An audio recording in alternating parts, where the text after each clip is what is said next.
station in Vermont after he had entered the US illegally. And he's sentenced to 2.5 years in prison. And after that, he gets out and he's arrested again in a hotel in Hong Kong. Then he's arrested in France again for robbing another hotel, over $200,000 worth of cash and jewelry. And from there, he's sentenced to prison again for 15 months. This dude is allergic to freedom. But now he's out, and his current whereabouts are actually unknown. But I'm just gonna take a wild guess and say he's probably still out there robbing more hotel rooms. So shout out to Colombia, London, Miami, Dublin, Las Vegas, France, Hong Kong, and Vermont.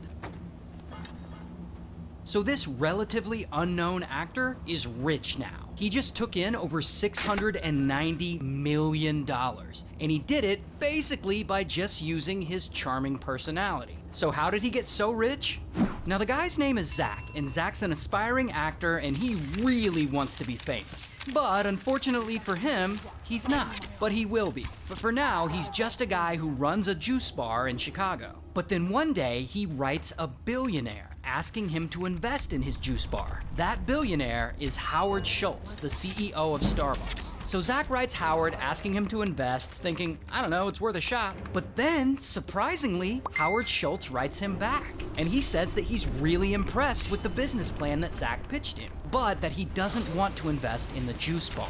However, he does want to invest in Zach. He wants him to come work for him at his venture capital firm in Los Angeles. So then Zach goes to his girlfriend, this woman, Mallory, and he shows her this email from Howard. And they're all excited, and just like that, boom, they move to Los Angeles so he can take this new job waiting for him at this venture capital firm. Here's the messed up thing though. There is no new job waiting for him at this venture capital firm. Zach never got a job offer from billionaire Howard Schultz because Howard Schultz never wrote him back. Zach made all of that up. He faked the email and everything. And he tells this big lie so that he can convince Mallory to drop everything and move to Los Angeles with him. Because remember, deep down, he's an aspiring actor who really wants to be famous. Why he doesn't just tell his girlfriend that, I don't know. So anyway, pow, they're now in LA. And Zach has got to keep this lie going. So several times a week, he'll leave his apartment for hours at a time. And he tells Mallory, oh, I'm off to work, I've got an important meeting. But he's really going over to this acting school to secretly take acting classes. And he's going on auditions, and he's putting himself on tape. But as it turns out, landing a role is hard for him.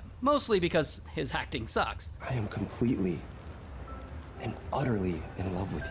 Now, despite that, Zach does have a couple of things going for him. Like he's charming and he's driven, and at some point over dinner, he meets these two, Julio and Diego. And Julio and Diego are brothers, and they're also indie filmmakers. Like, they mostly make short films. And they really hit it off with Zach, and they become friends. And Zach, he eventually tells them the same lie he told Mallory. Hey, I got this connection to billionaire Howard Schultz, and I can get him to invest in your movies. So the three of them start a production company, and they end up buying the rights to low-budget English-language movies and distributing them in Latin American countries. And this is a legit business model, but they need capital to get it going. So Zach hits up an old college buddy of his who works in investing, a buddy we'll call Day Trader Jake. And so Zach convinces Day Trader Jake to invest $37,000 into his new movie distribution business, promising him, hey, Howard Schultz invested in my company, and you'll make a quick return. He even shows him fake licensing agreements from Sony, ones he just typed up in Microsoft Word. So Day Trader Jake agrees to invest $37,000. And within a few months, Zach actually does pay him back, with interest. So then Day Trader Jake tells his other investor friends, hey, invest in Zach's movie company. He'll pay you back quick, with interest. So then all of those friends start investing, partly based on the lie that Howard Schultz is involved, and partly based on the fact that Zach forged even more fake licensing agreements from Netflix and HBO. Ones that he, again, just typed up on Microsoft Word. Now, in order to pay all these new investors back, Zach turns his business into a straight-up Ponzi scheme. He starts taking money from the new investors and using it to pay back the old investors. But here's the thing though, this works really well for him because for now, all of these investors are getting paid back with interest. And so then more people hear about what he's doing and they invest in the company. And then even more people hear about it and then they start investing. And it starts with like tens of thousands of dollars, and soon people are investing millions of dollars at a time into his movie distribution company because they all appear to be making a return. Now, at this point in the story, Zach is barely distributing movies at all, because the real money's in the Ponzi scheme he's doing. And of course, he's paying himself during all of this too. Millions of dollars. Meanwhile, his girlfriend Mallory has no idea he's scamming. She's thinking, wow, his movie business is doing really well. I'm so grateful for Howard Schultz. And so Mallory marries him, thinking he's this incredible businessman. And suddenly, they're both living this baller-ass lifestyle. Driving a new Mercedes, driving a new Audi, constantly hitting up Las Vegas casinos and spending tens of thousands of dollars at a time. They go and buy a $5.7 million house. Like, look at this. It's got a pool with a hot tub, a gym, a wine cellar, a theater, and look at this fucking closet. Look at it! And not only that, with all this newfound money, Zach is finally able to finance movie projects that he can act in. Because remember, his goal is still to be an actor and to be famous. So then bam, he gets some acting roles in some small movies. One of them is actually this Joker fan film, which they produced and put on YouTube, where Zach actually plays the Joker. Sorry, I couldn't quite catch that. And yeah, he's still not that great of an actor, but at least his Ponzi scheme is going well. Until, at this point, Zach's been running this scam for over 5 years, and he's managing the money of over 250 investors, and he's taken over $690 million worth of investments. Some of it he's paid back. But here's where it all starts to fall apart. Every Ponzi scheme is destined to fail, because at some point you run out of new investors to pay back the old investors. And so suddenly, kaboom! One day, Zach isn't able to deliver on a round of payments. So his old investors are like, yo, Zach, where's my money at? And so then Zach does what he does best. He turns on his charm and he starts bullshitting everyone, telling them all kinds of excuses. Oh, HBO is reorganizing, or oh, Netflix is in the middle of an audit, so the streaming services are late paying me. So to buy some time, he types up these fake emails that are supposed to be from execs at HBO and Netflix. And these emails have HBO and Netflix apologizing for the late payments and that they'll get the payments out soon. And he shows these fake emails to the investors, and they believe him, and it satisfies everyone for a while.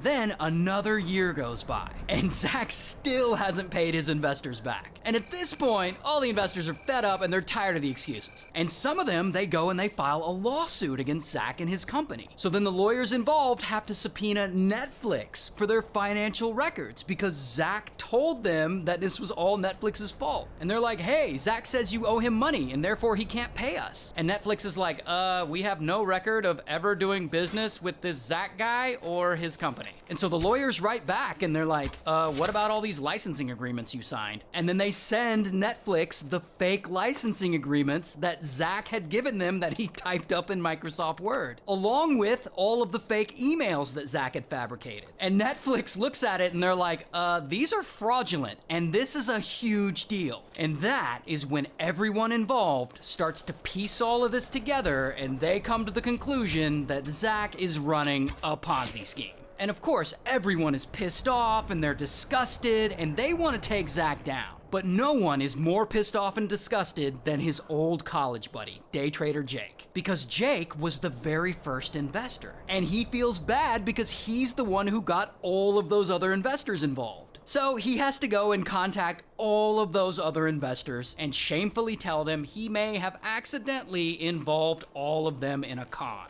And by sheer coincidence, I'm sure, it's right around that time that old Zach hits him up. And he sends him an email and he asks him for even more money.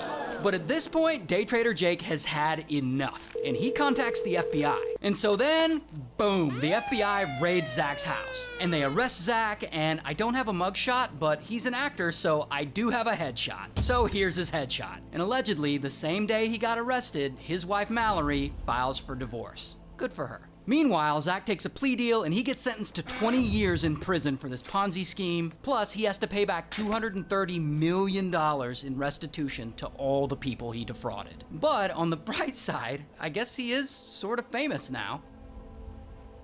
So one morning, the employees of this pizza restaurant, they all show up to their shift. But today, the restaurant is empty. Like no one had showed up to open it. Now the franchise owner, normally he's there to unlock the place, but this time he isn't. In fact, no one had heard from the guy in several days. Now, shortly after all that, police, they go to the owner's house to do a welfare check on him. And they knock on the door, but no one answers. So they walk over and they look in the window, and that's when they see a body on the floor. Now, the guy, his name's Hal. He's 51. And one day, he hears about one of his former employees, this girl, Sarah. He hears that she's having a rough time in her personal life. She's got some depression, her parents are splitting up, and some other horrible stuff. Sarah's only 17, so Hal, he decides to call her and I guess console her. And she tells him she's been having problems with her parents, so he's like, all right, why don't you come live with me for a while? And I'll take care of you and I'll help you get your life back on track. So then bam, Sarah moves into Hal's house and they become roommates. And so far it's going pretty well. Cause Hal, he's like the cool dad. He always keeps booze available for her, and apparently drugs too. He even offers to pay $6,000 for the nose job she's always wanted. And so to Sarah, this seems like a really good deal. Until after 6 months in this new living situation, Hal comes to Sarah and he hits her with some devastating information. He tells her that he loves her, and not in like a fatherly way, in like a romantic way.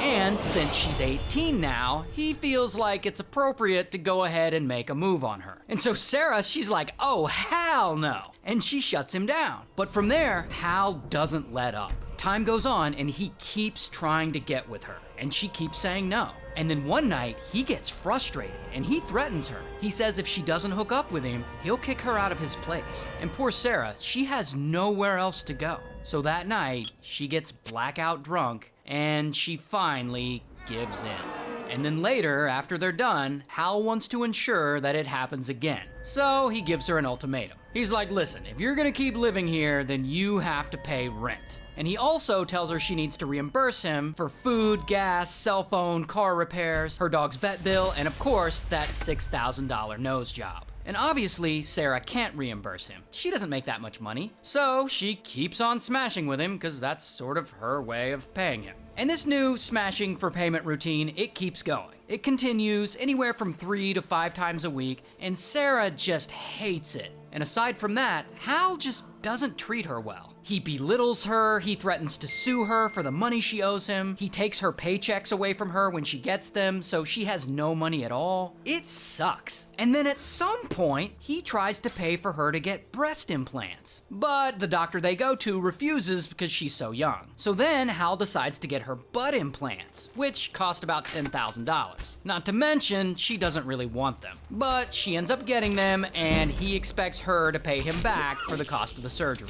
which of course means more coerced smashing. And of course, Hal is a total creep. He goes and he starts bragging to his friends about how awesome it is that he bagged an 18-year-old. The whole thing is just gross. But all this really starts taking a toll on Sarah's mental health. And pressure starts building up. And she feels like she's going crazy, like she's a caged animal. And she doesn't know what to do with all this rage. And she starts freaking out, and she buys a rabbit from a local pet store, and she like unalives it with a knife. And that doesn't help her feel better at all. So then finally, after living with him for 10 months, Sarah just snaps. And she decides she's gonna unalive Hal. So then one night, when Hal isn't paying attention, she gets some sleeping pills and she crushes them up and she puts them in his beer. And he drinks it, and about an hour or so later, he passes out. Then she zip ties his wrists and ankles, and she gets a large hunting knife and she unalives him right there in his own house. And for the first time in a long while, Sarah finally feels free. So much so that she uses Hal's blood to write freedom on the wall of his house. Yeah, I know, this story's weird. But then she steals Hal's car and she joyrides to Florida. I mean, she knows the police is gonna be after her soon. She just wants to visit the ocean one last time before it happens. So she visits the ocean, and then 11 days later, police catch up with her. And boom, she's arrested. Here's her mugshot. So she goes to trial, she's convicted of first-degree murder, she takes a plea deal, and she's sentenced to a minimum of 50 years in prison, but later it's reduced to 25 years. Shout out to Topeka. So one day, this guy goes on a TV show, Divorce Court. He and his wife have been having problems lately because apparently he's been cheating on her. Were you cheating on her, Mr. Burns? Absolutely. And I told her, yeah, I'm not gonna lie. Yeah, I'm cheating on her. Now, his name is Ronell, and he's obviously been cheating, but no one knows who he's been cheating on his wife with. However, it's speculated that it's this woman, Kiana. And people speculate that because shortly after this episode of Divorce Court, Ronell leaves his wife and he starts dating Kiana. Now, between Ronell and Kiana, they have 8 kids, which is a lot. And it's expensive. But that's fine, because Ronell and Kiana, they have all these side hustles to keep them afloat. She owns a couple of hair salons. She's also kind of an influencer, so she's always flexing online to all her followers, while he is an entrepreneur. And he has an online business where he coaches other entrepreneurs. So he's also always flexing on social media too, like trying to show off how successful he is. They're also both apparently super religious. In fact, one of his side hustles is that he owns his own ministry business. Because we focus and we know why God put us on this earth, and it's to make an impact on people's lives. So anyway, Ronell and Kiana are about to be real successful. So they get married and they go into business together. Hi, I'm Ronell Burns, and this is my lovely wife, Kiana Burns. Hi. Today we're going to talk to you about entrepreneurship and how it greatly benefited our life. And things appear to be going pretty well for them. And like Ronell goes out and buys her a new Maserati and they're all posting about it on Instagram. But at one point, this is all not enough. And they want to raise their online profile even more. So they try and self-produce their own reality show called Meet the Burns. And they shoot a whole promo for it. America, you ain't gonna wanna miss this. This is my wife, Kiana. Mrs. Burns? And of course, in this show, they make sure to portray themselves as the successful business owners they are. Baby, we gotta move fast, baby, because it's time for big business. And so these two seem to be doing really well. They're like the ultimate influencer power couple. Until, here's the thing. Ronell and Kiana project a lot of success online. But behind the scenes, things are different. They're actually struggling financially.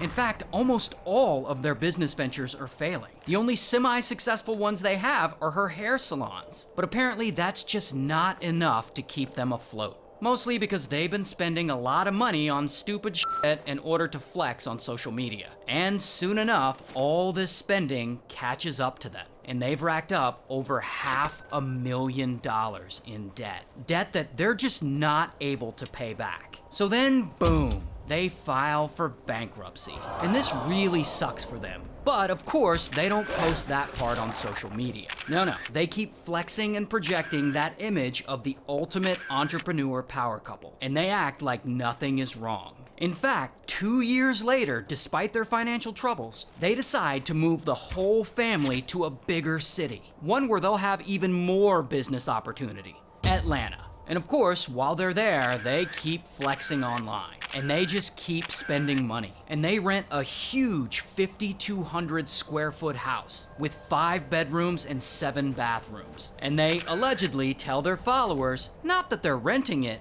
but that they bought it. Now, despite them projecting all this success online, again, behind the scenes, things are different. The big move to Atlanta just doesn't seem to be going great for them. And it's been particularly hard on Kiana, who's been having some really bad days since she moved there. And to make it worse, at some point, life just drops a bomb on her. She finds out that Ronell has allegedly been cheating on her. Similar to what he had done to his previous wife, now he's doing it to her. I'm not gonna lie. Yeah, I'm cheating on her. And of course, this sends their marriage spiraling into a rough patch, and they start talking about divorce. We talking about, we just didn't want to do this no more. She was tired of me, I was tired of her. If we're gonna get a divorce, let's be civil. We got kids, we got businesses. We said, well, let's just sit down and just talk about how this all gonna work out. And then, allegedly, at some point, Kiana retaliates for his cheating, and she ends up cheating on him. It's a whole mess. And then, sadly, after only living in Atlanta for 5 to 6 months, they end up filing for divorce. And according to the divorce papers, he's in the process of moving out. And all this bad news hits Kiana really hard. She thought they were gonna live happily ever after, and it just didn't work out. And so mentally, she's been struggling, and she just can't hide it anymore by projecting all this success online. And suddenly, the tone of her posts start to change. And the reason I'm going live is because sometimes you gotta reach out and tell people that you need love, you need support, you need care. You just need a hug.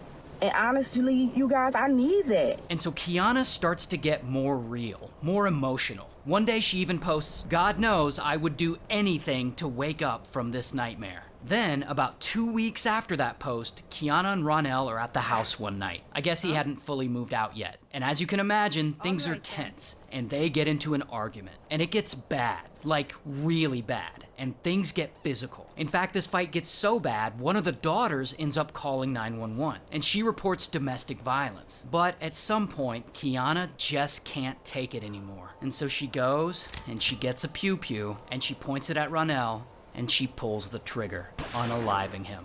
Then she calls the police to report what she had done and to say please send help. But before first responders can get there, Kiana turns the pew-pew on herself and she unalives herself too. That's a sad one. Shout out to social media. So this woman, she's losing her eyesight, and she'll do anything to get it back. So one day, she hears about this famous spiritual faith healer in Brazil, and she thinks maybe he can heal her eyes. So she travels to Brazil with some friends, and they get there, and she meets this faith healer, and she has a session with him, and he has her sit down in a chair, and he tilts her head back, and then he pulls out a scalpel, and he starts cutting right into her eye. Now the woman, let's call her mother-in-law, because she's my actual mother-in-law. But we'll get to her in a second. First, let's talk about the faith healer. So the faith healer, his name's John of God. And this dude claims that his God or whoever will heal people through him if he does his hocus pocus and touches them. Of course, he has no formal training in medicine. He's never been to med school. In fact, he dropped out of elementary school in the 2nd grade. But regardless, he considers himself a healer. And one day, he just decides to travel around Brazil and tell people, hey, look, I can heal you. And people fall for it. In fact, they're really into it. And over time, he slowly builds a following. And his following becomes so big that he eventually builds a spiritual healing center in the middle of this small town to accommodate all of his visitors. And there, John of God becomes known for performing what he calls psychic surgeries, which is exactly what it sounds like. He uses no anesthesia, no sterilization, and he does these medical techniques on people that just don't make any damn sense. Like he shoves surgical forceps up people's noses to heal them, or he'll scrape the white of someone's eyeball with a scalpel in order to heal them. It's weird. Like someone will come in with back pain and he'll be like, let's scrape your eye with a scalpel, that'll heal you. But anyway, he claims this works. He claims that he's cured people's cancer. He claims that he's healed multiple sclerosis. He claims that he's helped people walk who couldn't previously walk. And while he's doing all this, he allegedly doesn't take any payment for all these healings. But he does, of course, accept donations. And he sells things to his followers, like special healing pills that are just placebo. And he also sells, and I'm not making this up, bottled holy water. And so by doing all this, John is starting to get really popular in Brazil. In fact, he gets so popular that ABC notices and they do a 1-hour special on him. And they treat him not as if he's a con man, which he is, but they treat him as if he's actually healing people. And specifically on this special, they interview a woman named Lisa Melman. And Lisa Melman, on this show, she gets on camera and she loudly declares that she has breast cancer, but that she's going to quit all her chemo and all her traditional cancer treatment, and instead she is only going to let John of God treat her. I don't know, I guess he's gonna stick forceps up her nose and that's gonna cure her breast cancer. Oh, but it gets worse. A few years later, after the ABC special, someone very influential learns about John of God. Oprah. And Oprah decides she's going to investigate and she's going to see herself if any of this is real. So she travels to Brazil and she spends a bunch of time with him. And she dedicates several episodes of her very popular TV show to praising him and his work and all these people he's allegedly healed. She even has Lisa Melman come on one of those episodes. And miraculously, Lisa claims that her breast cancer is now gone. She says her sessions with John of God cured her. And Oprah and her audience, they applaud this. But then, 2 years later, sadly, Lisa Melman dies. Turns out her breast cancer hadn't actually been cured. She just thought it had because that's what John of God told her. In fact, when she stopped her treatment, her cancer got progressively worse, and she was apparently in a lot of pain when she died. Of course, Oprah never gets on TV and mentions that part. Regardless, the damage has already been done. Oprah has endorsed John of God on her show twice and exposed him to an international audience. And from there, his business just explodes. People are flying in from all over the world trying to get healed by him. At this point, at his spiritual healing center, he's healing over 10,000 people a month. And he's making bank. He's getting tons of donations. He's selling trinkets and bottled holy water and those placebo pills left and right. And he's making more money than he's ever made. Allegedly, he's making over $14 million a year just on those pills alone. But then, in a weird twist, at some point, John of God gets diagnosed with stomach cancer himself. And so does he use his magical spiritual healing powers to heal his stomach cancer? No, of course not. He goes to a regular-ass doctor, and he gets normal treatment, and he gets surgery in a normal hospital, and he does 5 months of chemo like anyone else who would have stomach cancer. And of course, he recovers in like a year. And then he initially denies to everyone that that happened, because I guess him using traditional medicine is bad for his business. So anyway, my mother-in-law hears about this guy, and she wants to travel to Brazil to see him. See, my mother-in-law, she has an eye disorder called macular degeneration. And unfortunately, every year, she loses more and more of her vision. And she's lost most of it at this point. And she feels like, hey, maybe this John of God guy can help bring her eyesight back. And she's not dumb, she's not gullible, she's just desperate for a cure. So she comes to me and my wife, and she tells us that she's going to Brazil. And me and my wife are like, oh, please don't. You know, we're worried about what could happen to you. And this guy is obviously a fraud and a turd for telling people he can heal them. But unfortunately, she doesn't listen to us. She'll do anything to fix her eyes. So she goes to Brazil and she meets him. And she has a session with him, and he sits her down in a chair, and he tilts her head back or whatever, and he pulls out a scalpel, and he does the thing where he scrapes the white of her eye with that scalpel. He then has her put a cover over that eye. And he tells her that in a few days, she can take that cover off and her vision will be healed. Somehow, in both eyes. Meanwhile, me and my wife are there in the US and we're just waiting to see that when that cover comes off, if her vision is actually healed. Now this is where the story goes off the rails. You aren't ready for this. Around this same time, a Dutch woman named Sahira, she's struggling with some mental trauma. And she sees this guy on Oprah's TV show, this guy named John of God, who claims he can heal people. So she's like, hey, maybe he can help heal my mental trauma. So she flies to Brazil and she shows up to the spiritual healing center and she waits in line and she sees him a couple of different times. One of those times she sees him, something exciting happens. John of God offers her a private consultation and she's super excited. So she waits until everyone's gone and then he invites her into his office. And while she's there, he takes her into the bathroom and he makes her hand touch him inappropriately. And afterwards, she's like, that was weird. And like, I don't know, maybe that's just part of the healing process. So she goes back later for another private session with him. And this time, when they're alone, he takes her into the bathroom again and he straight up SAs her, like with a hard R. And here's the thing. The mental trauma that Sahira went to see him for was specifically sexual trauma. So she went to see him and told him about her sexual trauma, and his response was to SA her. And so poor Sahira doesn't know what to do. I mean, she feels violated and sick to her stomach. And she wants to tell someone, but at the same time, she believes this man is actually healing so many people. So she decides to not tell anyone. And she buries it deep down with all her other sexual trauma. Until 4 years later, the Me Too movement happens. And Sahira finally finds out she's not alone. So she posts about her experience with John of God on Facebook. And then she gets invited onto a Brazilian TV show to talk about it. And there, on that show, she meets a dozen other women, all who say that John of God SA'd them too. And this TV show airs, and suddenly all of Brazil knows about these accusations. And everyone's talking about it. And bam, more women come forward. And so in response, the public prosecutor's office for the state, they're getting tons of accusations from a lot of different women. So they set up a hotline and an email address, specifically to receive all of these accusations that they're getting about John of God. And in the first day that hotline goes live, nearly 200 women come forward saying John of God SA'd them. And then in the weeks that follow, even more women come forward. And eventually, that number of women who claim that John of God SA'd them is over 600. And of course, John of God denies this. He claims that all 600 of these women are lying. But then, his own daughter comes forward, and she claims that he had SA'd her too. From when she was the age of 9 to 14.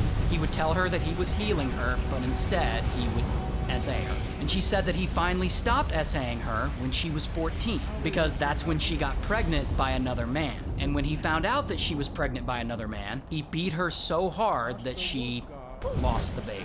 In fact, his daughter said, and I quote, "My father is a monster." So anyway, all of this becomes public. And police are like, all right, it's time to get him, and they issue an arrest warrant for him. But John of God, he ain't going out easy. He immediately withdraws $9 million from his various bank accounts, and he goes on the run, and no one can find him. He's just hiding out somewhere, like he is gone. But about a week later, I guess the pressure is just too much for him, like he knows he's fucked, and he turns himself in, and they throw him in jail. Here's his mugshot. And eventually he goes to trial, he's found guilty, and he's sentenced to a grand total of 489 years in prison.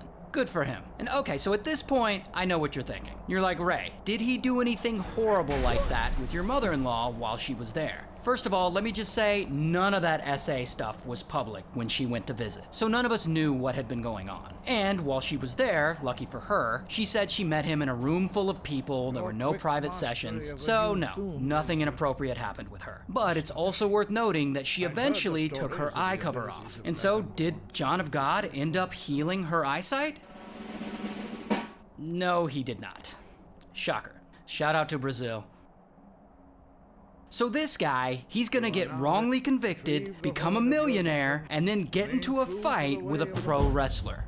Now the guy, his name's Chris, and Chris is 20 years old, and he just wants to live his life to the fullest. So he goes to a party one night out by the river with a bunch of his friends, including this girl, Angie. Now unfortunately, the next morning, after that party, Angie is found unalived in her apartment. And then 6 months later, bam, police bring in Chris for questioning, since he was at the same party with her the night before. So they question Chris, and they ask him if he was involved in the murder. And Chris is like, no, but police don't believe him, and they take a DNA sample from him. Then, after a few more interviews, police still believe that Chris had something to do with Angie's murder. So they get a warrant, and they arrest him, and they bring him in, and they grill him for hours. And they're threatening him with prison time, and they're telling him that they have evidence against him, even though they don't, because by now, the DNA results have come back. And the DNA of the killer is not a match